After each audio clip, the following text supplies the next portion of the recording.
Halo semuanya, balik lagi bersama kontainer BCC di sini. Apapun kebutuhan kontainermu pasti jadi. Oke, di video kali ini bersama aku Karen akan membahas tentang kontainer modifikasi. Kalian penasaran kan? Tunggu. Sebelum lanjut ke inti videonya, aku mau kasih tahu dulu nih apa itu kontainer BCC dan bergerak di bidang apa. Jadi guys, perusahaan kontainer BCC ini bergerak di bidang spesialis modifikasi kontainer untuk segala jenis kebutuhan seperti rumah, glamping, kantor, toko, dan yang lainnya. Kontainer BCC ini berlokasi di Marunda, Bekasi. Dan workshop kontainer ini berdiri di atas tanah pribadi seluas 2000 meter persegi. Bukan sewa, jadi udah dipastikan sangat terjamin keamanannya. Dan benefit apa aja sih yang bakalan kamu dapetin kalau order di BCC? Yang pertama, bisa didesain sesuai kebutuhan dan keinginan kamu. Yang kedua, bisa survei lokasi proyek ke seluruh Indonesia dengan tim yang berkredibilitas dan berpengalaman. Yang ketiga, kamu akan mendapatkan penawaran yang reasonable dan pastinya ramah di kantong. Tanpa lama-lama lagi, langsung aja tonton videonya sampai akhir. Let's go! Yang pertama, apa sih kontainer itu? Kontainer atau peti kemas adalah peti atau kotak yang memenuhi persyaratan teknis sesuai dengan International Organization for Standardization atau ISO sebagai alat atau perangkat pengangkutan barang yang biasa digunakan di berbagai moda, mulai dari moda jalan dengan truk peti kemas, kereta api, dan kapal peti kemas laut. Yang kedua, untuk apa aja sih kegunaan kontainer itu? Pada umumnya, kontainer digunakan untuk alat atau perangkat pengangkut barang ekspor impor. Nah, selain untuk itu, kontainer juga bisa dimodifikasi menjadi bangunan. Contohnya seperti rumah,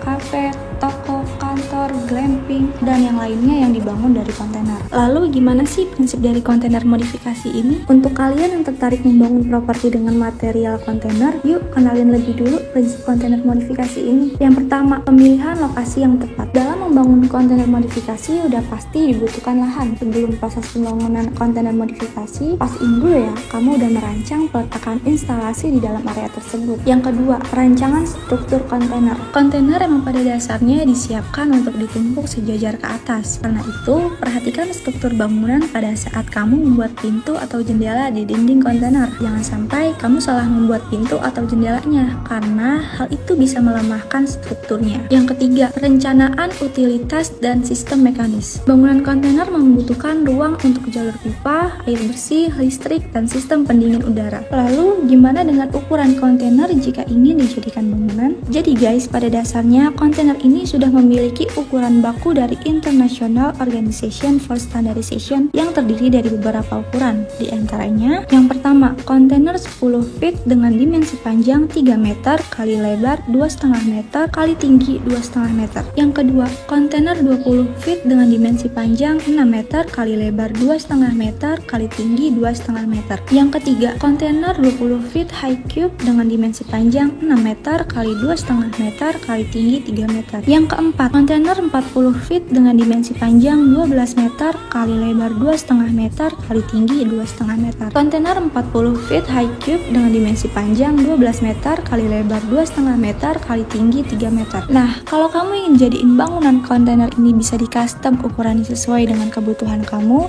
bisa lakuin cara penendeman atau dibuat tingkat sesuai selera. Terus apa aja sih plus minus dari kontainer modifikasi? Jadi guys, kelebihan dari kontainer modifikasi ini yang pertama adalah proses pembangunan yang sangat cepat, membutuhkan waktu 2-3 minggu aja udah siap pakai. Yang kedua, kontainer modifikasi udah tahan gempa karena kontainer ini dikenal memiliki material dan struktur bangunan yang senyawa, yakni bisa menahan guncangan. Yang ketiga, movable, bisa dipindah-pindah lokasi kemanapun kamu mau karena kontainer modifikasi ini merupakan bangunan semi permanen. Yang keempat adalah anti rayap karena kontainer ini berbahan dasar besi baja yang kokoh dan pastinya tidak akan terkikis oleh rayap. Yang kelima, tanpa IMB atau PBG karena kontainer modifikasi masuk ke dalam kategori bangunan semi permanen yang tidak membutuhkan fondasi di dalam tanah. Yang terakhir, ramah lingkungan atau go green. Kamu bisa dapat berkontribusi untuk menyelamatkan lingkungan jika menggunakan kontainer bekas. Selain itu, kamu juga bisa mengiris sampah yang dihasilkan dari limbah pembangunan. Nah guys, tidak dapat dipungkiri, di saat ada kelebihan, pasti ada kekurangan. Jadi guys, kekurangan untuk kontainer modifikasi adalah lokasi pengirimannya terbatas. Untuk membawa kontainer ke lokasi penempatan kamu membutuhkan truk beroda 10 atau truk trailer. Oleh karena itu, pengiriman kontainer membutuhkan lebar jalan minimal 6 meter. Untuk ngatasin hawa panas dan korsleting listrik atau petir gimana? Kan kontainer berbahan dasar besi.